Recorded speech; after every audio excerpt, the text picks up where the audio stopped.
carnaval tá chegando e a gente fica estarrecido com o que o povo tá cantando, com o que o povo tá dançando. Olha que triste essa criancinha dançando e cantando isso aqui, ó.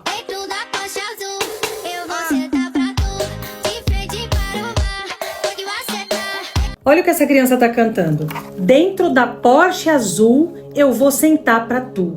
De frente para o mar vou te macetar. Perguntar pra você, pai, mãe, se é esse tipo de conteúdo que você quer que seu filho consuma neste carnaval. Um conteúdo cheio de indecência, impureza, promiscuidade.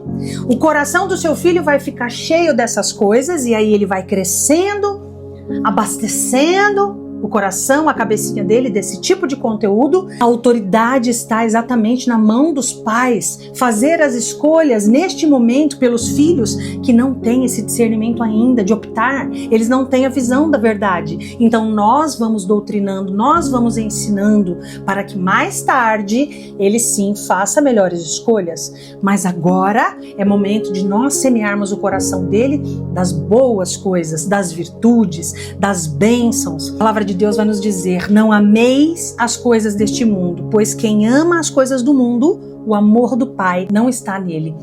Vamos defender os nossos filhos, vamos exercer a autoridade que nos foi dada por Deus. E é por isso que eu, como cantora, missionária, entrego a minha vida produzindo obras que edificam a alma. Você precisa conhecer o meu trabalho e de tantos outros artistas que colocam o seu talento a serviço de Deus, que levam o evangelho para o coração das crianças, dos jovens e das famílias. Entre agora no meu history, tem uma playlist massa para você colocar para os seus filhos ouvirem, com muitos louvores, para que o seu filho edifique a alma dele e no futuro faça as melhores escolhas. E todo mundo ouvindo ODD, ousadia, desassombro e destemor. Este lindo hit que eu lancei agora para o Carnaval 2025.